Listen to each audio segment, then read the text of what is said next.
Gente, vamos começar, vamos, nesse instante que a gente está unidos pelos nossos pensamentos e também pelo nosso coração, rogar a Deus, que é o nosso Pai, a Jesus, o Mestre querido, e rogar e vibrar paz e amor por todo esse planeta Terra, em todos os pontos desse planeta, onde ainda há a presença ostensiva da dor, da treva e da dúvida, e a luz do amor de nosso Senhor Jesus Cristo possa envolver esses corações, e que as nossas boas vibrações também possam envolver esses corações, para que possam, Senhor, terem coragem de se ver e de se vergarem a tua lei. Agradecemos também por todas as oportunidades que nós temos recebido, e que essa paz e que esse amor que por ora sentimos possa ser mantido dentro de nós. Muito obrigado, Senhor. Gente, uma boa noite para todos que estão chegando aí devagarinho, né, porque a gente vai chegando devagar mesmo. Hoje o nosso capítulo é o 8º, esse livro até que está dando uma corrida, eu acho, não sei, estou achando que ele está passando rápido, intitulado Deliciosa Excursão, e a gente vai ver que excursão é essa. Então vamos lá. Boa noite a todos, boa noite Maria, desculpa aí que eu não consegui falar com todos, porque deu um pequeno probleminha aqui, e aí eu tive que equacionar para depois poder entrar de vez.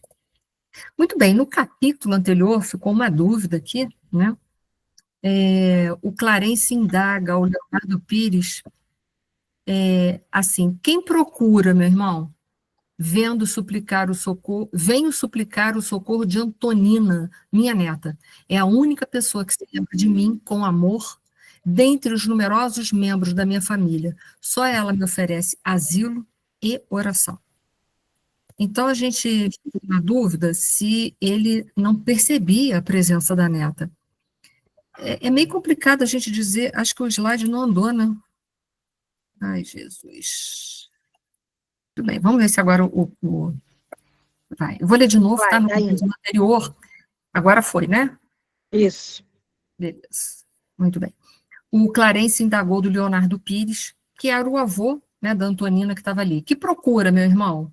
Venho suplicar o socorro de Antonina, minha neta. É a única pessoa que se lembra de mim com amor. Dentre os numerosos membros de minha família, só ela me oferece asilo na oração. Então, em seguida, nesse capítulo agora, a gente vai ver que, quando a Antonina sai do corpo, ele se dirige a ela. Parece que ficou um pouco confuso se ele não estava sabendo quem era ela, apesar de estar na casa dela. Mas me parece que não. Ele não conseguia ter acesso a conversar com ela, mas saber quem era ela, ele sabia que ele estava ali e que ele podia contar com ela, só que eu acho que ele não tinha acesso, até porque ele estava envolvido com aquela ideia dele, com aquela ideoplastia, aquela monoideia, aquela autoobsessão, e ele não conseguia fazer sintonia para falar com a neta, porque, olha, nesse capítulo aí, quando a Antonina está em desdobramento, porque ela vai junto com as outras mães para visitar seu filho no mundo espiritual, olha só quando ela sai do corpo e ele a vê. Antonina, Antonina, socorre-me, tenho medo, muito medo. A interpelada, que fora do corpo denso se mostrava muito mais delicada e mais bela, fixou-o triste e inquiriu com amargurado semblante. Vovô, que fazes? O ancião curvou-se e implorou. Ajuda-me. Todos na família me esqueceram, com exceção de ti. Não me abandones. Ele, o meu ferrenho inimigo, me tortura por dentro, assemelha-se a um demônio morando em minha consciência. Então, a gente sabe que está morando na consciência dele a culpa, porque ele não se perdoou do ato que ele fez, né, daquele assassinato que ele cometeu, ele está preso nessa ideoplastia, não consegue se libertar dela, e toda vez que a imagem, né, do ocorrido, ou a lembrança do homem que ele assassinou vem na cabeça dele, ele acha que o Esteves, né, que o Esteves está perseguindo ele, mas não é uma perseguição, né, de um espírito que também está desencarnado, porque o Esteves já está até encarnado, que a gente já viu, né, vai ver agora hoje, se não me engano. Então, assim, não é uma questão, está tudo na ideoplastia, está tudo na mente dele lá, ele está dentro daquele circuito fechado, e ele mesmo é o perseguidor dele. Então, a gente tem que entender que não é uma obsessão de desencarnado para desencarnado, ou qualquer coisa ligado a figura a quem ele assassinou.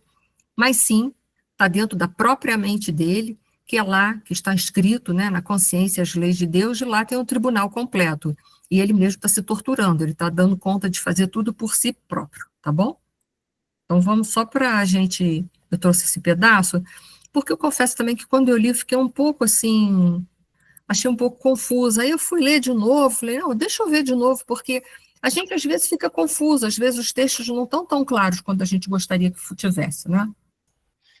Ele só deu por ela quando ela se desdobrou. Eu acho que não é que ele só se deu por ela, porque ele falou que ele estava na casa dela porque ela era a única que orava por ele. Eu acho que ele não conseguia se comunicar, eu não vejo que ele não tenha visto ela, que ele sabia que ele estava na casa dela, né? Não, não me parecia que ele não sabia. Apesar de que tem um texto do capítulo anterior que ele fala que aquela mulher Pois é. e aquelas duas crianças dá uma impressão assim de que ele não a conhece. Mas eu confesso que entre lendo o agora e o depois, eu não tenho certeza se ele não se lembra ou se ele apenas quis desqualificar a mulher, dizendo que a mulher não é capaz desses atos, né? Porque a gente tem que entender que o Leonardo Pires era um homem machão, né? Então, eu não sei se era isso que ele se reportava ou se ele estava ali esperando que a neta chegasse, mas nunca observou que aquela era sua neta. Eu fiquei numa incógnita, tá? Eu tenho a impressão que era isso, que ela encarnada, ele não conseguia visualizá-la como a neta. É engraçado, né? Porque ela não guardava uma aparência tão destoante de quando ela sai do corpo. Ela é apenas mais bonita, mas é a mesma pessoa. Por isso que eu fiquei na dúvida em relação a isso. Se é que ele não a conhecia, ou se é que ele não conseguia ir até ela para pedir qualquer coisa. Eu fiquei na dúvida, eu confesso, enfim, mas a gente tem essas duas opções, né, de interpretação. O importante é que ele vai pedir ajuda a ela, e o importante é que a coisa segue. Mas eu confesso que eu também fiquei com essa incógnita, tá, Márcia? Eu estou na dúvida de qual dessas opções que é a mais correta, tá? Porque ele nesse processo de autoobsessão, ele fica meio que fechado, né? Fica bilolado, ele realmente não consegue, né, separar as coisas uma da outra, ele está tão fechado dentro dele mesmo que ele está extremamente confuso, né? Mas, enfim, e quem achar alguém que possa dar uma explicação aí definitiva, eu não achei isso no texto passado, tá bom? Vamos dizer que tem a opção de que ele não sabia que estava na casa da neta, né, aguardava ela chegar, né, nunca a identificou, ou identificou sim, mas, na verdade, não tinha acesso a ela. Então, assim que conseguiu vê-la mais próximo dele, ele, então, vai até ela. Não sei, tá? Estou sendo sincera que eu fiquei um pouco confusa nessa interpretação aí. E agora a gente tem que fazer a grande pergunta. Por que o avô estava na casa da neta? Né? Por quê? Porque na doutrina dos espíritos, o acaso não existe. Então, por que esse avô, que no passado assassinou um homem por causa de uma mulher, ele está lá na casa da neta, não sai, por quê? Por que que ali foi a escolha dele?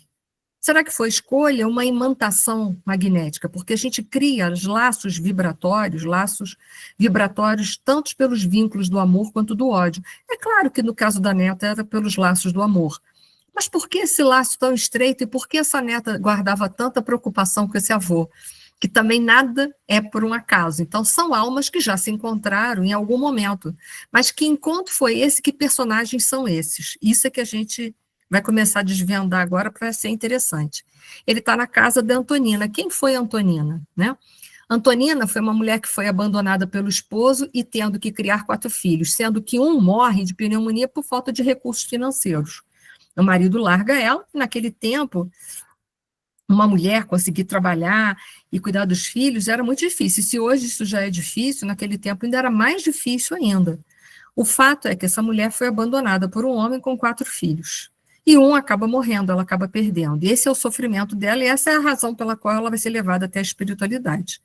Olha que interessante, mas quem foi essa mulher no passado? Foi Lola Ibahuri, olha só. Quem foi a Lola? Mulher desquitada, ou seja, que abandonou o lar, que abandonou o marido e um filho pelo prazer da aventura. Olha que interessante a lei. A lei está sempre regulando todas as nossas decisões. Temos o livre-arbítrio, e o livre-arbítrio nos é dado porque nós podemos escolher entre dois caminhos, o caminho certo e o caminho errado. Por isso que a gente tem livre-arbítrio. Mas a partir do momento em que a gente tem essa liberdade de fazer uma escolha, ou na direção das leis de Deus, ou na contramão, ou afastamento dela, melhor dizendo, né? Que a gente não tem como andar na contramão das leis de Deus, que a gente não tem como infringi as leis de Deus. Se a gente pudesse, a gente era mais inteligente, mais onipotente e onisciente do que Deus.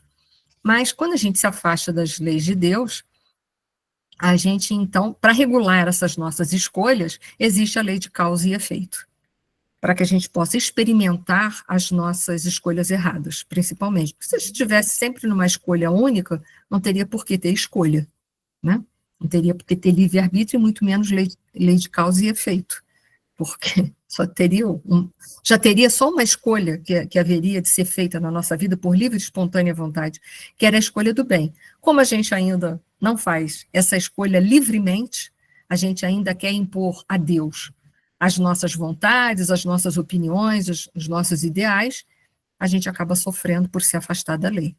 Então, essa mesma mulher que no passado abandona o marido e larga ele com o filho, ela hoje, na vida presente, ela é abandonada e tem 4 filhos para criar, sendo que um ela perde e sofre muito por essa perda. Imagina quanto aquele filho que foi abandonado por ela na outra vida não sentiu falta dela. Então, a gente, por mais que a gente tente burlar as leis de Deus, ela é um laço firme, forte, que vai nos pescar a qualquer momento. Então, não é por um acaso que esse homem está ali, né? Essa neta havia sido, outrora, uma grande paixão do Leonardo Pires. E agora ela está ali. E ele tem uma consideração muito grande por ela, né? Sem conseguir concatenar que são os mesmos personagens, é claro, né? Ele está tão voltado dentro da ideoplastia dele, imagina se ele teria essa capacidade de compreensão tão ampla assim. Então, mas aí a gente tem que... Isso aqui é só para a gente falar do nosso livre-arbítrio e da lei de causa e efeito, que eu acabei de citar agora. Se tem livre-arbítrio é porque tem 2 escolhas que são antagônicas entre si. O dia que a gente sair dessa dualidade, acaba essa questão de fazer essas escolhas. A gente tem a liberdade, é claro, continua tendo o livre-arbítrio, mas a nossa opção vai ser por uma lei só. Então, a lei de causa e efeito, ela por si só, ela desaparece, né? Porque só vai ter uma causa e um efeito. E agora é Clarencio. Tentava agora enlaçá-lo, o Leonardo Pires, aflito, mas Clarencio interferiu, ele, né, o Leonardo tentava enlaçá-la, a neta, porque ele estava pedindo socorro, mas Clarencio interferiu indicando-nos, ouça, amigo, nossos irmãos prometeram ampará-lo, e de certo cumprirão a palavra.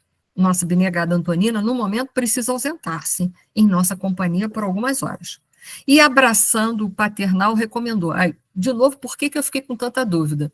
Você pode igualmente auxiliá-la, guarde-lhe a casa enquanto os meninos repousam. Amanhã receberá, por sua vez, o socorro de que necessita. Então, a gente vê aqui novamente que, de alguma maneira, ele entende que a Antonina é aquela que está naquela casa, é aquela mulher que ele faz a crítica, porque que aquela mulher não teria capacidade, nem necessidade de aprender sobre perdão, muito menos aquelas crianças, né?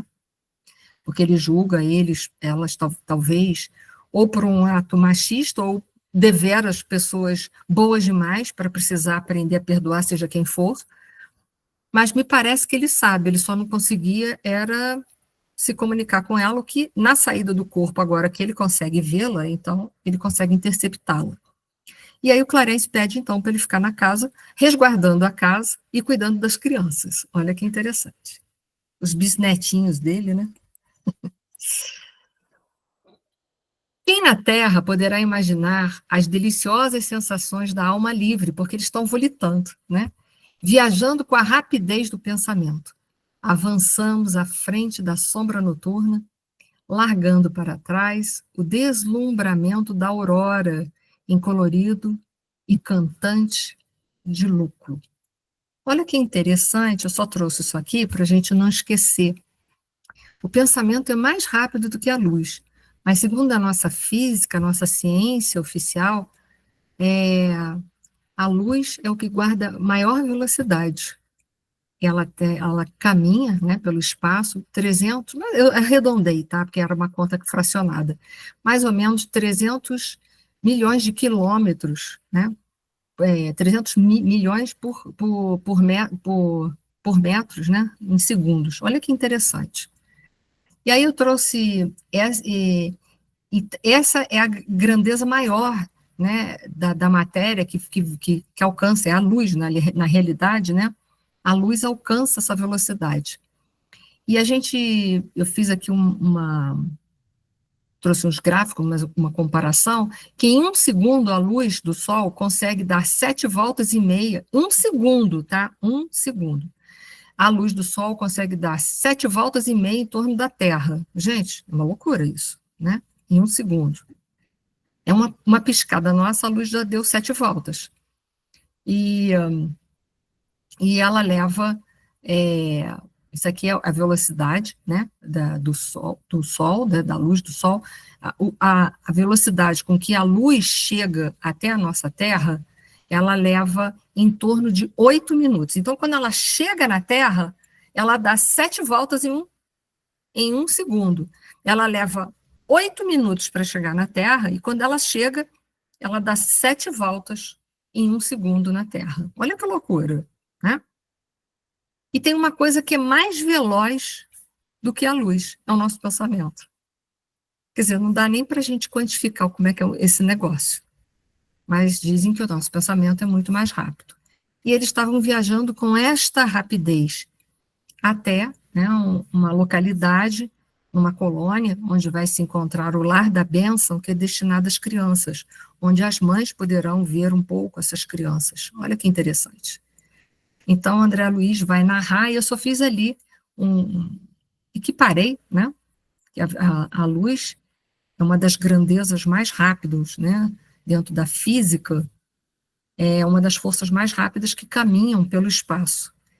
E a gente vê que com toda a rapidez dela, o nosso pensamento é muito mais rápido, né? Olha que interessante.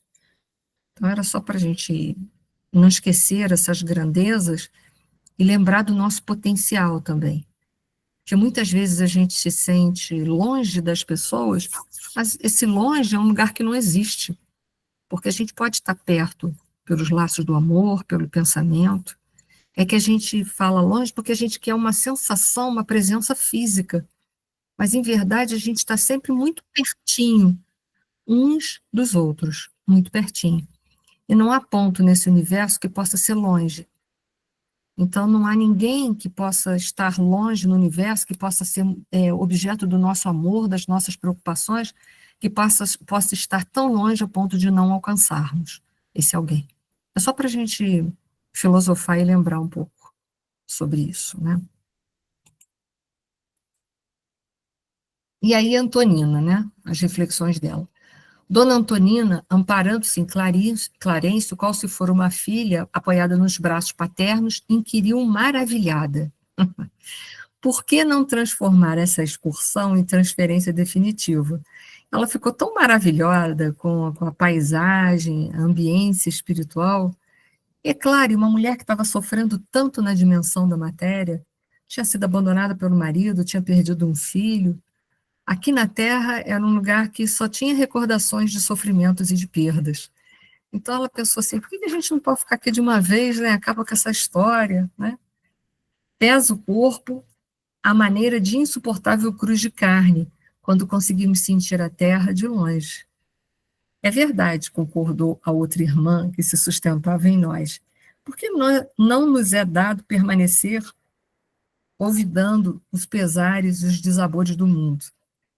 E a minha gente fica pensando, é tanta coisa boa na espiritualidade. Às vezes, numa prece, quando a gente se embala, ou num momento de meditação e de reflexão, é tão bom aquela psicosfera que a gente não tem muita vontade de retornar, de ficar por aqui. Mas aí vamos lá. Achamos-nos ainda distantes da redenção total e todos nós, com alternativas mais ou menos longas, devemos abraçar a luta na carne, de modo a solver com dignidade nossos velhos compromissos, Somos viajores nos milênios incessantes. Ontem fomos auxiliados, hoje nos cabe auxiliar. O que Clarencio lembra? Se a gente está reencarnado aqui, é porque a gente tem alguma coisa aqui para fazer. Senão a gente não estava mais encarnado, a gente já estava o quê? Desencarnado. Então, estar aqui nesse plano é uma oportunidade de aparar arestas, de consertar situações que foram infelizes, que foram produzidas por nós, que são situações infelizes, e de poder também, através do auxílio, auxiliando outras pessoas, a gente também crescer espiritualmente e crescer moralmente. Então, enquanto a gente está aqui na Terra, é porque a gente tem uma razão de estar. Né? Se não tivéssemos, nós estaríamos nessa dimensão espiritual maravilhosa que vai ser, que elas estão só pegando, observando um pequeno ângulo, que ainda nem chegaram exatamente no lar da bênção, ainda estão naquela viagem, volitando na direção, ainda nem chegaram lá, mas só o trajeto, esse distanciamento do planeta Terra, ela já ficou totalmente extasiada, entrou quase que em êxtase, é o que acontece com alguns espíritos, né? Quando entra em êxtase, não tem vontade de voltar, porque os lugares espirituais, as dimensões espirituais, às vezes, que vão, são lugares tão bonitos que não tem vontade nenhuma de voltar para essa matéria pesada, nesse lugar de luta tão feroz, né? Então, vamos lá. Essa é a pergunta que ela faz, e o Clarencio vai tentando mostrar, né? Que a gente está ali na Terra porque a gente tem coisas que ainda precisa fazer. Sentíamos-nos todos magnetizados e enternecidos ante a beleza do quadro que nos prendia à admiração. Antonina, porém, como se estivesse irradiando insopitável curiosidade, mesclada de alegria, voltou a exclamar: "Ah, se morrêssemos hoje!" Né? Mas é um pensamento agora muito individualista, né? Se a carne não nos pesasse mais. Aí o ministro foi um pouco mais claro com ela, né? O ministro Clarencio falou assim: contudo, imprimindo mais grave entonação à voz, mas sem perder a brandura que lhe era peculiar, considerou de imediato: se hoje abandonassem o veículo de matéria densa, quem diz que seriam felizes? Quem de nós obterá a suprema ventura sem a perfeita sublimação pessoal, né? Se você ainda não conseguiu alcançar todo o grau evolutivo que você precisa, quem te diz que você vai obter toda a felicidade que você imagina? Agora você está olhando uma paisagem, está ótimo, esqueceu de tudo, esqueceu dos compromissos assumidos, das responsabilidades, mas quando estiver lá num lugar tão bonito, lá, vai começar a lembrar, um dia eu abandonei esse homem, aquele outro homem, né, no caso dela, e estão todos numa condição infeliz, larguei os meus filhos lá na terra, sem condição nenhuma, ainda eram crianças, foram tratados como dava, larguei para trás toda essa missão. Será que ela seria feliz onde ela estava, na paisagem? Será? A gente sempre querendo coisa, pedindo coisa, e pedindo sempre dessa forma, tão sem juízo e tão sem reflexão. Se a gente refletisse mais, a gente ia se conscientizar que a gente está no lugar certo, na hora certa, do jeito que é para ser. A gente é que vive querendo mudar todo o roteiro da nossa vida, querendo imprimir uma direção que muitas vezes não vai ser boa para a gente, que a gente está vendo só um pedaço daquele caminho, não está vendo o caminho inteiro. E aí Clarencio começa a chamar a atenção para ela. Você seria feliz abandonando os teus 3 filhos lá na Terra, sabendo que outras pessoas vão cuidar bem ou mal deles? Então, olha quanta coisa que você prometeu que você largaria para trás. Você seria feliz mesmo? Numa colônia espiritual nosso lar, por exemplo, com toda aquela beleza, com toda aquela psicosfera, você conseguiria realmente ser feliz? E as pessoas que você ama, que você deixou para trás, que você tinha compromisso? Então, Clarencio começa a chamar a atenção dela, até para ela não promover esse rompimento, né, dos laços que aprende na matéria e acabar sendo uma suicida inconsciente. Então, Clarencio chama a atenção dela. Somos devedores uns dos outros, continua Clarencio. Laços mil nos junge os corações. Por enquanto, não há paraíso perfeito para quem volta da terra, tanto quanto não existe purgatório integral para quem regressa ao humano sorvedouro. Então, nem a terra é tão ruim, como também nem é tão boa. E nem pode ter um paraíso perfeito, um coração que sabe que vai deixar para trás uma série de compromissos. Como você vai ser feliz sabendo que você deixou para trás uma série de responsabilidades que eram suas e que você abandonou. O amor é a força divina, e a maior força do universo é o amor, né? Alimentando-nos em todos os setores da vida, e o nosso melhor patrimônio é o trabalho com que nos compete ajudar-nos mutuamente. Então, através do trabalho que a gente progride, é através do trabalho que Kardec até definiu como toda ocupação útil. Então, é trabalho a reforma íntima, é o trabalho o autoconhecimento, é o trabalho a caridade, é o trabalho o ajuda mútua, tudo isso é trabalho. A gente que tinha uma definição na época de Kardec de trabalho como uma coisa só braçal, Kardec, no Livro dos Espíritos, os Espíritos deixam para a gente uma amplitude muito maior em relação à definição do que seja o trabalho verdadeiramente. Né? Então, mas a gente sabe que é através do trabalho como uma ocupação útil, seja em que setor for, né, no setor emocional, espiritual, ou até material, é ali que a gente vai amadurecendo. É pelo trabalho, prosseguiu o orientador, que nos despojamos pouco a pouco de nossas imperfeições. Ele está falando do trabalho do autoconhecimento e da reforma íntima. A Terra, em sua velha expressão física, não é senão energia condensada em época memorial, agitada e transformada pelo trabalho incessante, e nós, as criaturas de Deus, nos mais diversos degraus da escala evolutiva, aprimoramos faculdades e crescemos em conhecimento e sublimação através do serviço. Então, aqui esse parágrafo tem muita material para a gente pensar. A Terra, em sua velha expressão física, não é senão energia condensada. E é interessante quando o André Luiz vai falar isso, porque esse pensamento ele está muito conjugado com a nossa própria física atual, com a teoria da relatividade de Einstein, o qual ele diz que energia e matéria é a mesma coisa, né? Então, o André Luiz, ele fala, deixa aqui bem claro nesse texto dele, que a Terra nada mais é do que uma energia condensada. A energia condensada vai gerar a matéria. E quando a matéria se descondensa, ela vira energia de novo. Olha que interessante. Enquanto matérias, somos partículas. E quando a matéria está em forma de energia, ela é ondas. Olha que interessante. Então, isso é uma das coisas para a gente pensar, que o nosso caminho é desmaterializar. Eu não sei se vocês já pararam para pensar nisso, né? E ali ele vai falar dos diversos graus de evolução, mas ele vai falar principalmente de dois eixos evolutivos, que é o do conhecimento, que pode ser só uma linha horizontal em muitos momentos, ou da sublimação, que é quando o conhecimento está sublimado através da linha vertical. Essa linha vertical é a nossa evolução moral. Nem sempre o intelectual e o moral, eles andam juntos. Deveria.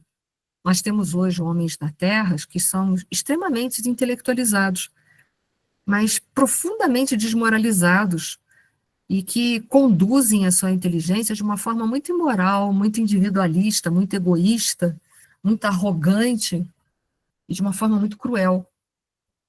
E é isso que a gente precisa entender, mas são dois planos evolutivos, são dois eixos, pelo menos, ali no nosso entendimento. Ele está falando desse crescimento, né, do conhecimento na horizontal e da sublimação desses conhecimentos, que é a moralização desses conhecimentos. Então, são coisas que precisamos lembrar, e por isso que eu fui buscar lá, no Livro dos Espíritos, na pergunta 780, o Kardec, ele faz a seguinte pergunta para os espíritos superiores. O progresso moral, que é esse que a gente está falando, essa linha vertical, acompanha sempre um progresso intelectual, que é dos conhecimentos que nós falamos, que nós representamos como uma linha horizontal, e aí a resposta, decorre, mas nem sempre o segue imediatamente. Então, nem sempre o progresso moral, né, ele vai acompanhar, nem sempre o progresso, intelectual vai acompanhar o moral. Decorre, né, o progresso moral acompanha sempre o progresso intelectual, né, decorre, mas nem sempre segue imediatamente. E aí o Kardec, para afirmar melhor, deixar mais clareza na pergunta, como pode o progresso intelectual engendrar, né, o progresso moral, fazendo compreensível o bem e o mal?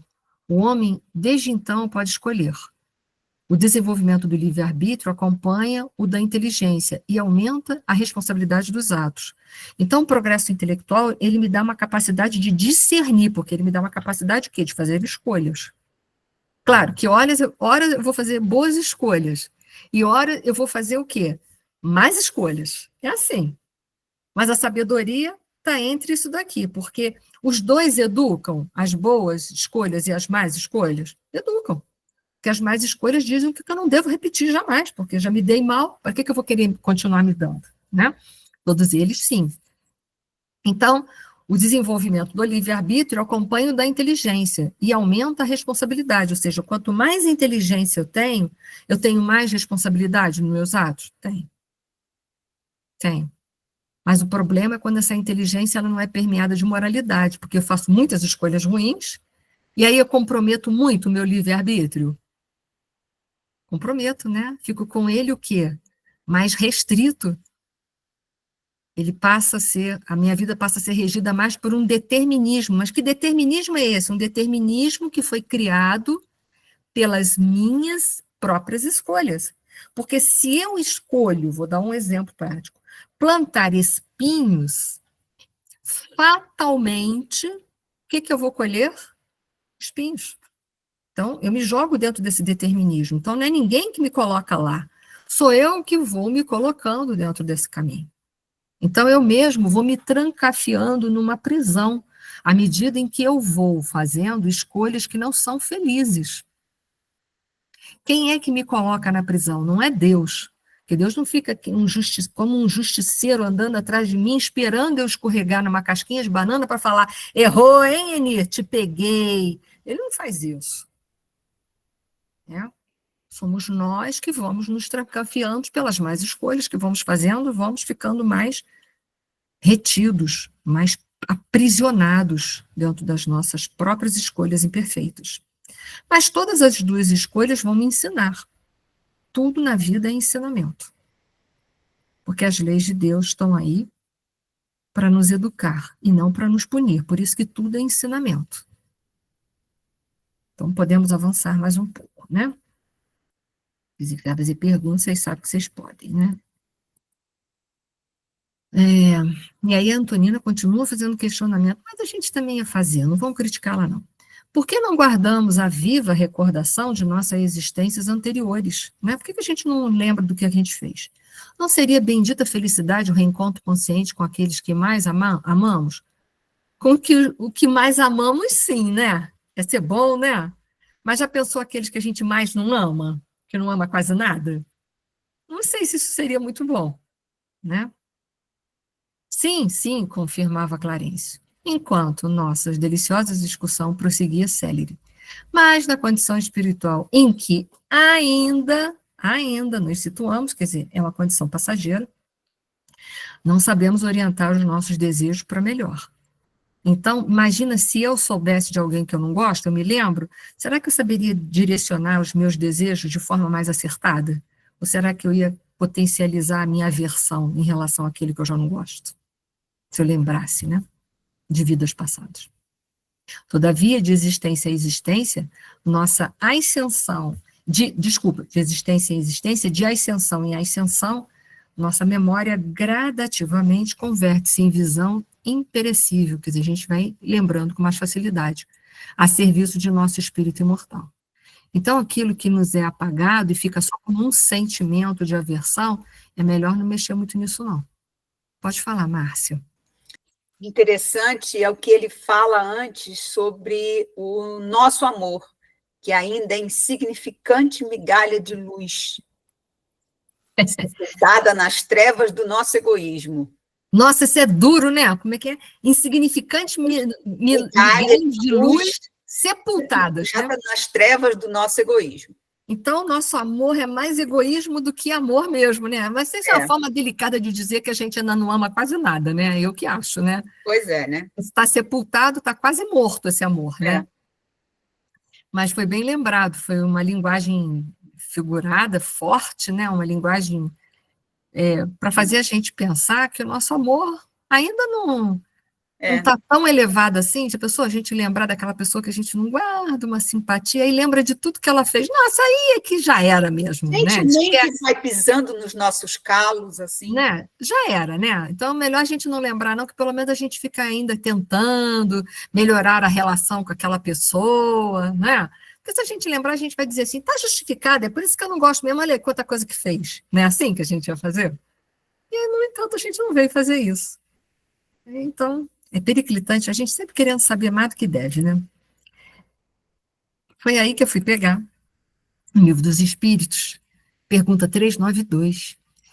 Por que perde o espírito encarnado a lembrança do seu passado? E aí a resposta: não pode o homem, nem deve saber tudo. É isso que eu disse, a gente não tem maturidade. Deus assim o quer em sua sabedoria, porque ele sabe que a gente não vai ter. É aquele amor que está, de migalhas e migalhas, que está sepultado, né? Está morto, mortinho. Sem o véu que lhe oculta certas coisas, se isso não fosse esquecido, né? Ficaria ofuscado, sem o véu que lhe oculta certas coisas, ficaria ofuscado como quem, sem transição, saísse do escuro para o claro. Esquecido do seu passado, ele é mais ele mesmo. E aí a gente consegue melhor ir trabalhando as nossas pequenas antipatias, que se as pequenas já são difíceis, imagina aquelas que são muito significativas se a gente soubesse exatamente o caso pelo qual criou-se aquela animosidade entre dois seres, né? Essa resposta aqui é grande, mas eu gostaria de lê-la, porque ela é de suma importância para todos nós. Peço a vocês paciência e concentração, porque nem todo mundo lê todos os dias ou frequentemente o Livro dos Espíritos. Então, é importante que, vez por outra, a gente volte determinados conceitos para que mais facilmente outros conhecimentos possam se abrir melhor dentro de nós. Então, Kardec pergunta assim na 393: como pode o homem ser responsável por atos e resgatar faltas de que se não lembra? Pergunta que muitas vezes a gente já poderia ter feito ou poderia estar se fazendo sem ter uma resposta, né? Como eu posso me quitar de coisa que eu não lembro? Como pode aproveitar da existência de vidas de que se esqueceu? Concebe-se que as tribulações da existência lhe servissem de lição se recordasse do que as tenha podido ocasionar.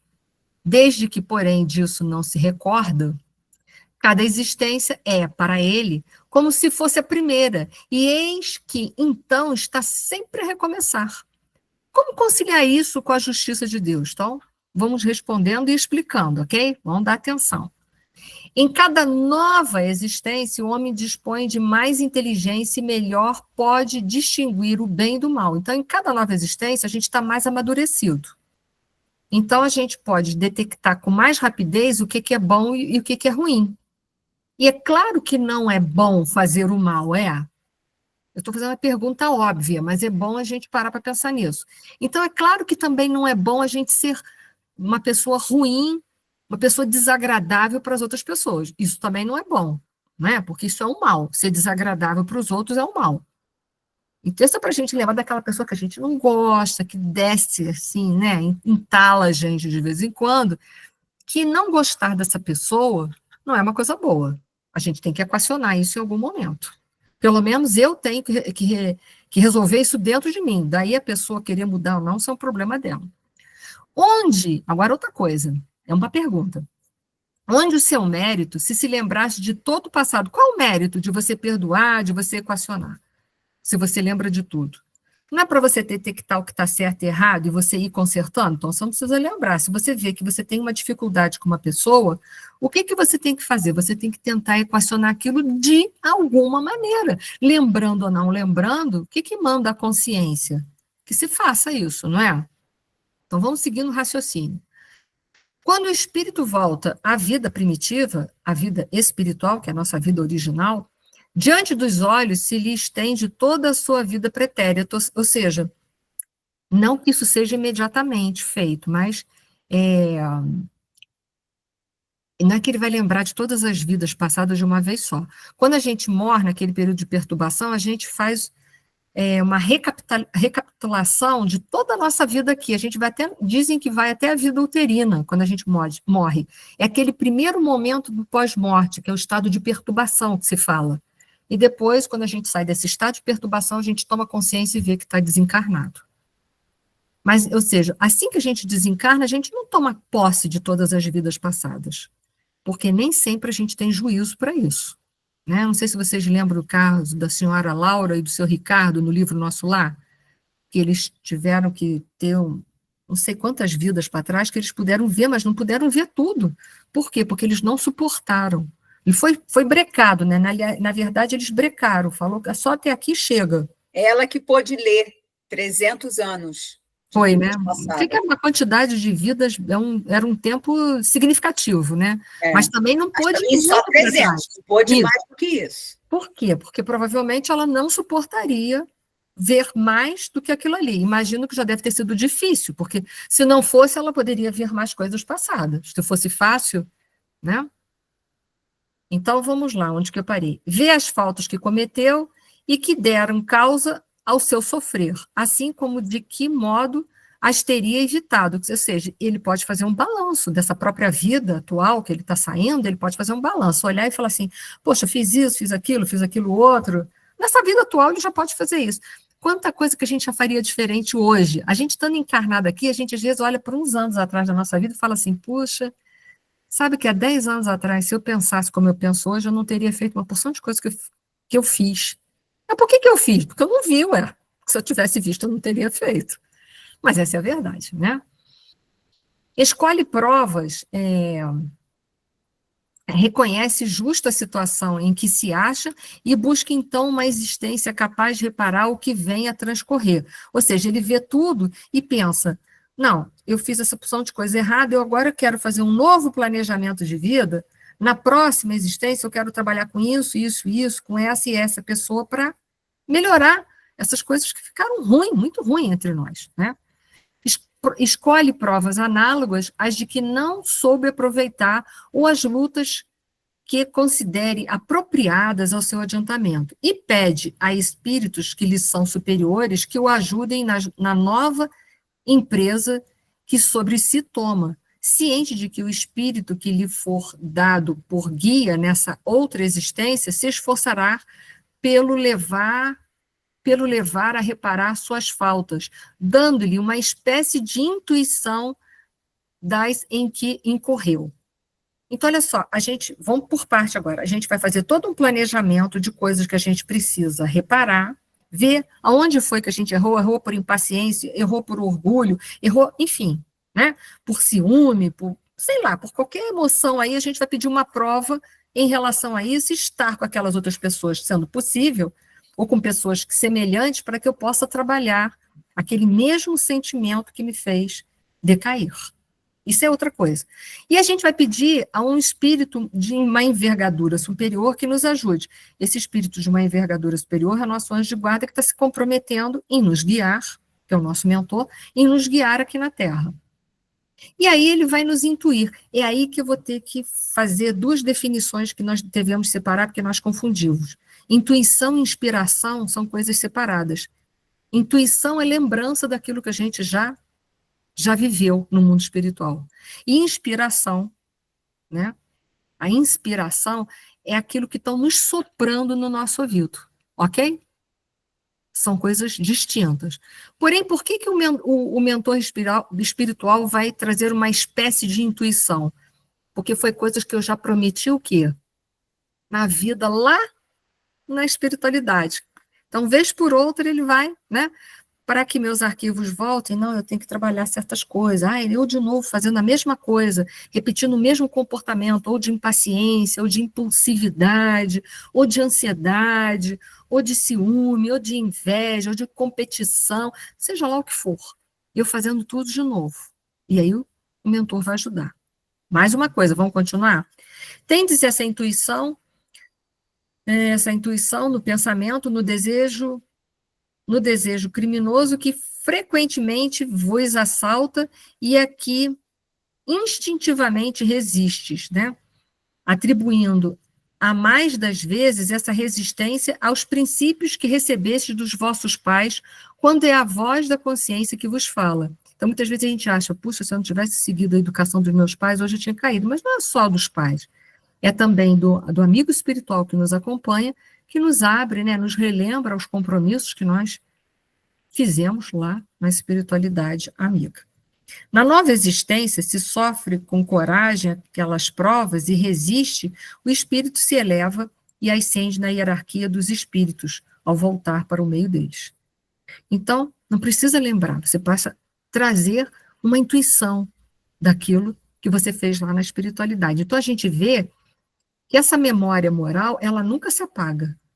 O que se apaga são os detalhes, né? Que eu fui fulano, eu fui ciclano, eu vivi no século tal, na década de tal, ou sei lá o quê, fui fulano de tal. Isso não é importante, isso não é. Mas aquilo que eu preciso fazer, os sentimentos, as emoções que trago que precisam ser transformados e transmutados, isso eu sei. Isso não fica apagado. Ok? Então, a memória moral, ela não se apaga. Então, não é como se em cada nova existência eu repetisse tudo de novo, não é assim. Eu não vou lembrar detalhes, mas eu vou lembrar os sentimentos e as emoções que precisam ser ou modificados ou aperfeiçoados. Foi? Vou seguir, hein, gente? Vocês estão corajosos hoje, hein? Gostando de ver. 395. Podemos ter alguma revelação a respeito de nossas vidas anteriores? Nem sempre. Então, nem sempre não significa que é sempre, né? Pode ocorrer uma exceção. Contudo, muitos sabem o que foram e o que faziam. Se lhes permitisse dizê-lo abertamente, extraordinárias revelações fariam sobre o passado. Muita gente tem, né? Até tem gente que tem faculdade mediúnica, que não só vê a sua própria vida, mas consegue, às vezes, saber a dos outros. Mas, entende, se isso fosse importante, todos nós saberíamos. Então, não vamos mexer com o que está quieto. Confiem. Deixa Deus guiar. Que a gente não sabe nada, já sofre de culpa, imagina sabendo. Então, vamos seguir, né? Vamos seguir, não deixar de ser tão curiosos. O Evangelho segundo o Espiritismo, capítulo 5, quando vai falar do esquecimento do passado, olha esse item 11 aí. Em vão se objeta que o esquecimento constitui obstáculo a que se possa aproveitar da existência de vidas anteriores. Havendo Deus entendido de lançar um véu sobre o passado, é que há nisso vantagens. Com efeito, a lembrança traria gravíssimos inconvenientes. Poderia, em certos casos, humilhar-nos singularmente, ou então exaltar-nos o orgulho e, assim, entravar o nosso livre-arbítrio. Em todas as circunstâncias, acarretaria inevitável perturbação nas relações sociais. Então, se Deus assim o quer, vamos confiar em Deus mais um pouquinho, né? Vamos soltar essas redes, que a gente já tem tanta coisa para fazer, será que a gente precisa mesmo lembrar? Pensem mais com sabedoria.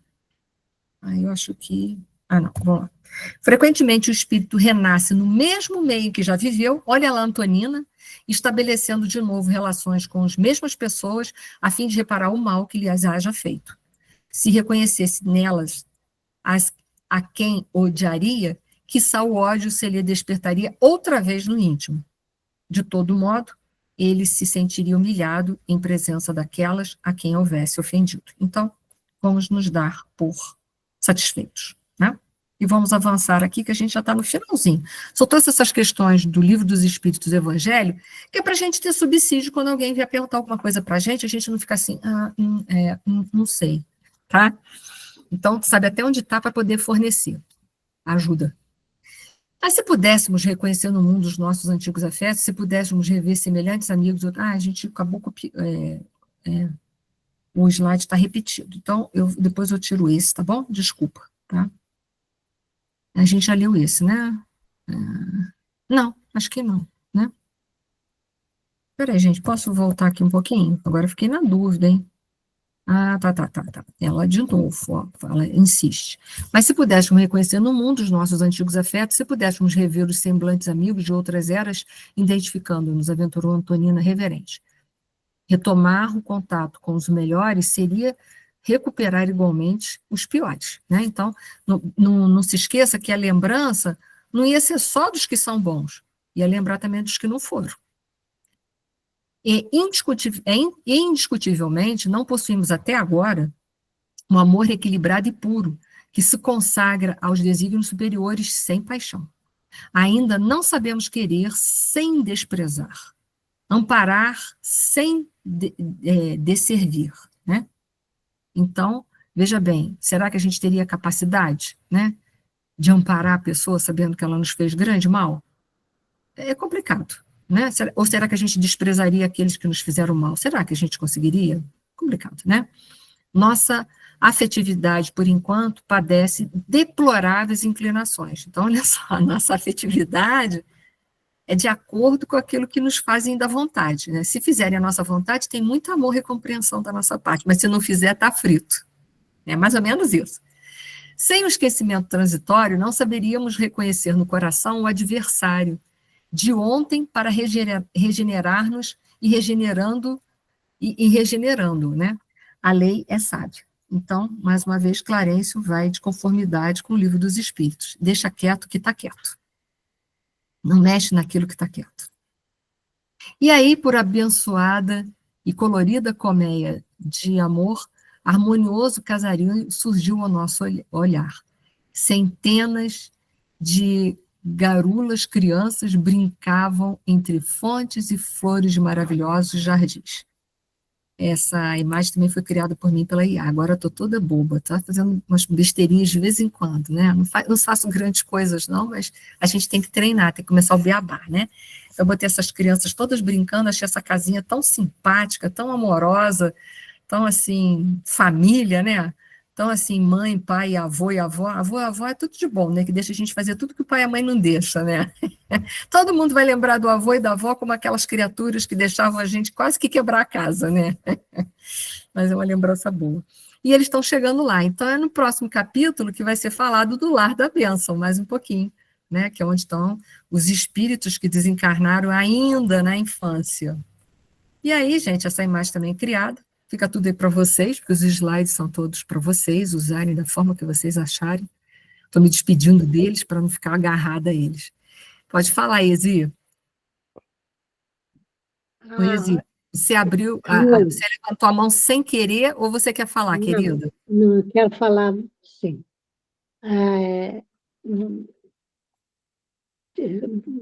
Voltando ao assunto, a mãe do Guto, você conhece o Guto, né? Sim, conheço. Ela tá já partindo. Tá o quê? Ela tá já partindo. Uhum. Ela tá. O médico foi lá, mas disse para ele que o quadro dela é irreversível, que ela não está doente, que ela só tá idosa, que os órgãos estão falindo, ela está com 95 anos, então está na hora de partir. Ele disse que ela fica dormindo, só dorme. Está falando com ele, dorme. Uhum. Não lembra de quase ninguém, dorme. E ela está no mundo espiritual e aqui? Já está mais para lá do que para cá. Quando fica assim, que morre por morte natural, de falência de órgãos e sistemas, o espírito já está se desligando, então já está um pouco lá e um pouco cá. Daqui a pouco acaba de desligar de vez, é um desprendimento bem suave. O Kardec fala isso no livro Céu e Inferno, na segunda parte do Céu e Inferno, um capítulo intitulado O Passamento, mais ou menos esse é o capítulo que vai explicar uma série de questões. Mas é isso mesmo que você deduziu, está correto, está certíssima a sua colocação. É isso aí. Ele falou que não vai ficar triste, não. Mas eu acho que ele vai sentir muita saudade, porque foram 95 anos de vida, né? É uma saudade mesmo que a gente sente, não tem como, quem a gente ama, a gente sente saudade, né? Talvez o que ele quer dizer é que ele não quer mais prendê-la, que sabe que está chegando no momento dela, é sofrido esse momento, né? Fica lá, fica cá. Ele está conformado com a partida, mas é claro que ele vai sentir saudade, é claro que a gente sente saudade de quem a gente ama, é impossível não sentir, né? Só que ele já está, assim, na fase da aceitação, né, da resignação, então ele só vai sentir a saudade, vai chorar só a saudade, mas não vai chorar querendo prendê-la, né? Talvez seja essa a questão dele, né? Eu O meu filho, com 33 anos, eu sinto saudade dele até hoje. Com certeza, né? Com certeza. As almas que a Muito gente muito obrigada. ama, a gente nunca esquece, né, Ezi? Nunca. Não, Ainda mais um filho, né? nunca esquece. É Muito isso. obrigada. Que isso, gente. Então, gente, uma boa noite para todos, que a paz de Jesus permeie toda a nossa vida essa semana, esteja pertinho do nosso coração, tá? Muito obrigada a todos. Uma noite de paz e luz para todo mundo aí. Boa semana, viu? Tchau, tchau.